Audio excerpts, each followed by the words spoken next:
के भौतिक विभाग। राजस्थान के भौतिक विभागों के बारे में जानने से पहले पृथ्वी की भौतिक स्थिति के बारे में जानते हैं और सबसे पहले बात करते हैं पृथ्वी के निर्माण के बारे में। ऐसा माना जाता है कि पृथ्वी अपने निर्माण के प्रारंभिक काल में एक विशाल भूखंड पंजिया तथा एक विशाल महासागर पेंथलासा के रूप में विभक्त थी। सभी महाद्वीप इसी पंजिया नामक भूखंड में थे। बाद में पंजिया के दो टुकड़े हो गए। जो उत्तरी भाग था वो गारलैंड तथा दक्षिणी भाग गोंडवानालैंड कहलाया और दोनों के मध्य जो महासागर था वो टेथिस महासागर कहलाया।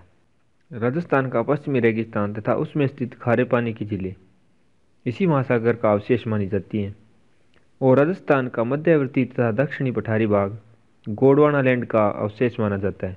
तो अब बात करते हैं राजस्थान के भौतिक विभागों के बारे में।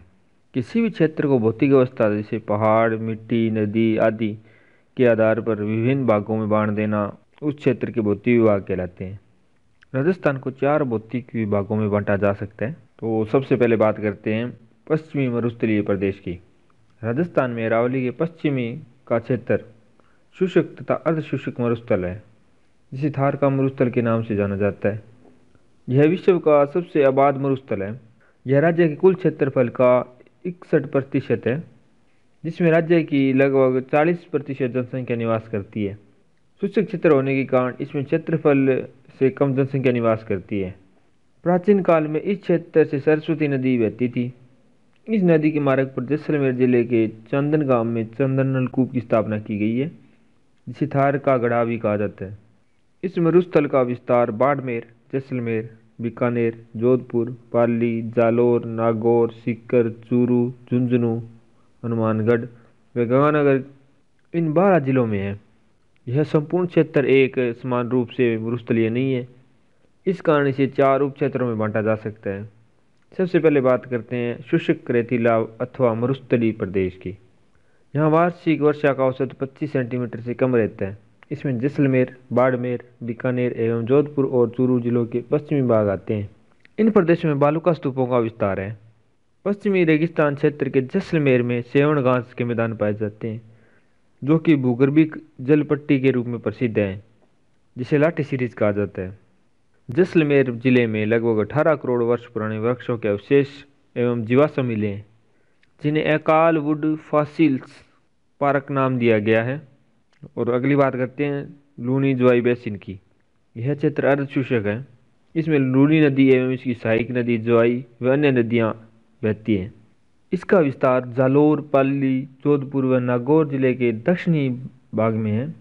यह एक नदी निर्मित मैदान है, जिसे लूनी बेसिन के नाम से जाना जाता है। शेखावटी प्रदेश, इसे बांगर प्रदेश के नाम से भी जाना जाता है। इसमें चूरू, सीकर, झुंझुनू तथा नागौर जिले का उत्तरी भाग आता है। इस क्षेत्र में अनेक नमकीन पानी की झीलें हैं, जिनमें मुख्य हैं डीडवाना, डेगाना, ताल छापर, कुचामन आदि।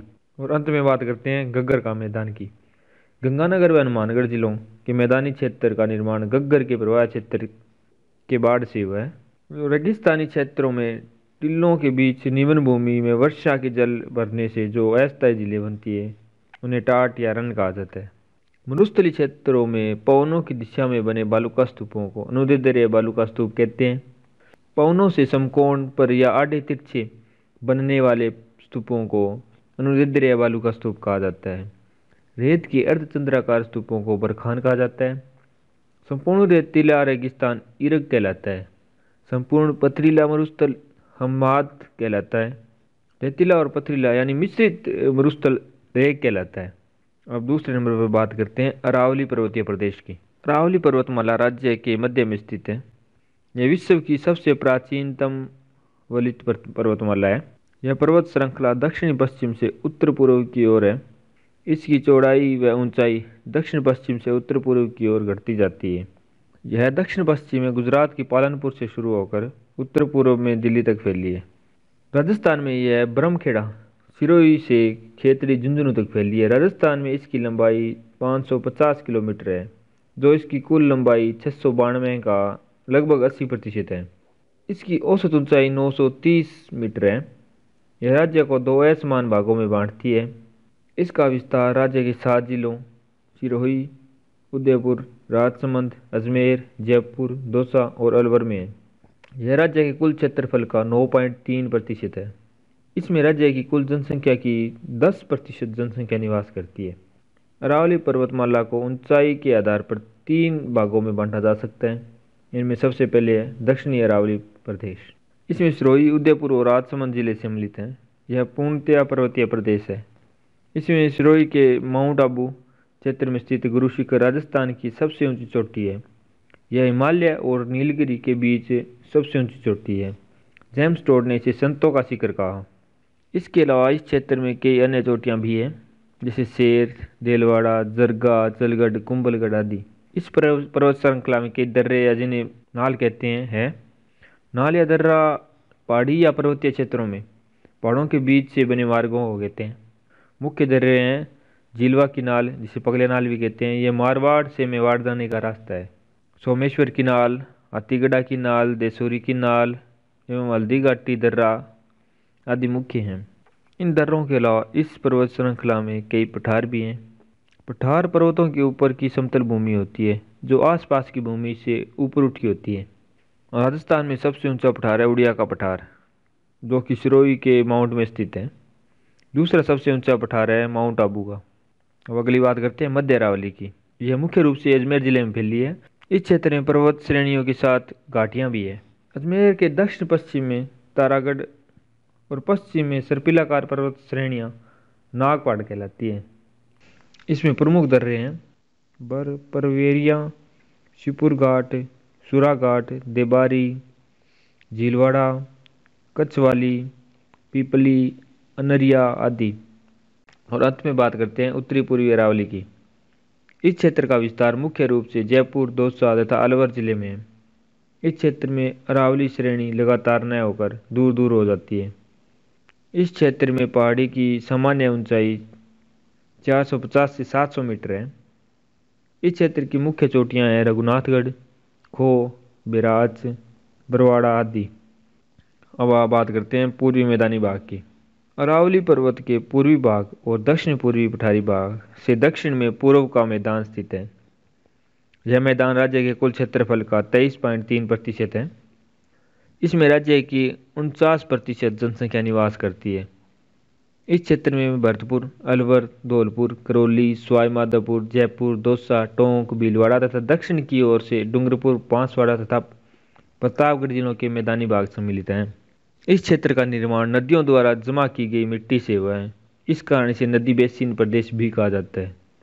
इस प्रदेश में कुओं द्वारा सिंचाई अधिक होती है। इस मैदानी प्रदेश को नदी बेसिनों के आधार पर 3 उप क्षेत्रों में बांटा जा सकता है। इसमें सबसे पहला है बनास बाणगंगा बेसिन। बनास व इसकी सहायक नदी बाणगंगा व अन्य नदियों बेड़च, डेन, मानसी, खारी, मोरल आदि द्वारा निर्मित मैदान, जिसका ढाल पूर्व की तरफ है। और अगली बात करते हैं चंबल बेसिन की। इसके अंतर्गत कोटा, सवाईमाधोपुर, करौली तथा धौलपुर का क्षेत्र सम्मिलित है। कोटा का क्षेत्र हाड़ौती में सम्मिलित है, परंतु यहाँ चंबल का मैदानी क्षेत्र स्थित है। सवाईमाधोपुर, करौली व धौलपुर में चंबल के भीड़ स्थित हैं। और अंत में बात करते हैं मध्य माही बेसिन या छप्पन के मैदान की। इसका विस्तार उदयपुर के दक्षिण पूर्व से डूंगरपुर, बांसवाड़ा और प्रतापगढ़ जिलों में है। माही नदी मध्य प्रदेश से निकलकर इस क्षेत्र में बहती हुई खंबात की खाड़ी में गिरती है। यह क्षेत्र वागड़ के नाम से पुकारा जाता है। प्रतापगढ़ व बांसवाड़ा के मध्य भाग में 56 ग्राम समूह स्थित है, इसलिए इसे 56 का मैदान के नाम से भी जाना जाता है। तो अब अंत में बात करते हैं दक्षिणी पूर्व का पठारी भाग। यह राज्य के कुल क्षेत्रफल का 9.6% है। इसमें राज्य की 11% जनसंख्या निवास करती है। राजस्थान के इस क्षेत्र में 4 जिले आते हैं, कोटा, बूंदी, बारां व झालावाड़। इस पठारी भाग की मुख्य नदी चंबल नदी है। इसकी सहायक नदियां काली सिंध, परबन, निवाज आदि हैं। इस क्षेत्र में वर्षा का औसत 80 से 100 सेंटीमीटर रहता है। झालावाड़ जिला राज्य का सर्वाधिक वर्षा प्राप्त करने वाला जिला है। यह राज्य का एकमात्र अति आर्द्र जिला है। इस क्षेत्र में मध्यम काली मिट्टी की अधिकता है, जो कपास और मूंगफली की फसल के लिए उपयोगी है। यह पठारी भाग अरावली व विंध्याचल पर्वत के बीच संक्रांति प्रदेश का कार्य करता है। दक्षिणी पूर्वी पठारी भाग को 2 भागों में बांटा गया है। हाड़ौती का पठार, इसमें कोटा, बूंदी, बारां व झालावाड़ आते हैं, और दूसरा है विंध्यन कगार इसमें धौलपुर, करौली व सवाई माधोपुर आता है।